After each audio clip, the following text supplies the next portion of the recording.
கனிவின் கரம் Christian Tamil viewers அனைவருக்கும் இயேசுவின் நாமத்தினாலே அன்பின் வாழ்த்துக்கள். இப்பொழுது ஒரு வசனம் பார்க்க போகிறோம். வாங்க வசனம் பார்க்கலாம். யோவேல் 2ஆம் அதிகாரம் 26ஆம் வசனம்.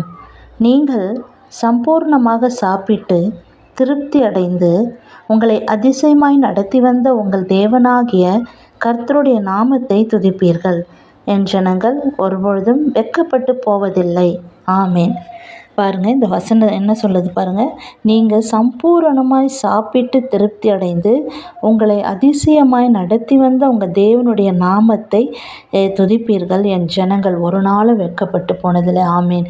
இந்த வருடத்தில் பல பாடுகள் வழியாக நம்ம கடந்து போயிருக்கலாம். இந்த 2023 வருடம் பல இழப்புகள், பல பாடுகள், பல கஷ்டங்கள், வேலை வாய்ப்பு இல்லாமல், வருமானம் இல்லாமல் கஷ்டப்பட்ட நிலைமைகள், வியாதியோடு போராடி கொண்டிருந்த நிலைமைகள், எத்தனையோ விதத்தில் நமக்கு பாடுகளும் பிரச்சனைகளும் போராட்டங்களும் நெருக்கின பொழுது கூட கர்த்தர் இந்த வருடத்தில் எத்தனையோ பஞ்சங்களின் மத்தியில், எத்தனையோ பிரச்சனைகளின் மத்தியில் கர்த்தர் நம்மளை அருமையாக போஷித்தார்.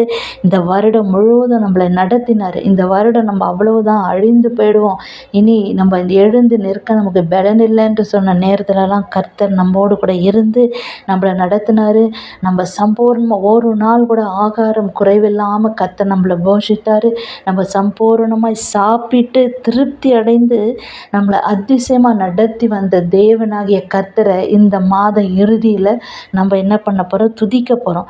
ஆண்டவரே, இந்த மாதம் முழுவதும் நடத்துனீங்க, இந்த வருடம் முழுவதும் எங்களை பாதுகாத்தீங்க. எத்தனையோ பிரச்சனைகள் போராட்டத்தின் மத்தியில், இந்த மழையின் நிமித்தம் எத்தனையோ பேர் சாப்பாடு இல்லாமல் எவ்வளோ கஷ்டப்பட்டாங்களே தகப்பனே. ஆனாலும் நம்மளை கர்த்தர் ஒரு குறைவில்லாமல் போஷித்து நம்மளை நடத்தி வந்தார் இல்லையா?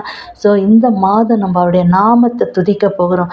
ஆண்டவர் செய்த ஒவ்வொரு காரியங்களை நினைத்து நினைத்து நீங்கள் இந்த வருடத்தின் கடைசி மாதத்தை துதிக்கிற ஒரு நாட்களாக, ஒவ்வொரு நாளும் துதிக்கிற நாட்களாக, துதிக்கிற மாதமாக இதை நீங்கள் செய்யும் பொழுது கர்த்தர் என்ன பண்ணுவார்? இன்னும் பெரிய காரியங்களை உங்கள் வாழ்க்கையில் செய்வார். என் ஜனங்கள் ஒருபோது வெட்கப்பட்டு போவதில்லை. நம்ம ஒரு நாளும் கர்த்தர் வெட்கப்பட விடமாட்டார். அவரை ஏற்றுக்கொண்ட பிள்ளைகளை ஒரு நாளும் அவர் வெட்கப்பட்டு போக அவர் அனுமதிக்கவே மாட்டார். அவர் சர்வ வல்லமை உள்ள தேவன்.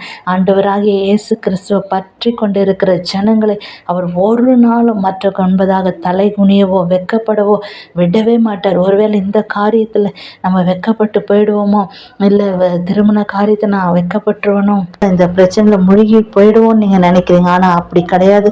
கர்த்தர் உங்களை தூக்கி எடுத்து கர்த்தர் உங்களை ஆசீர்வதித்து உயர்த்துவார்.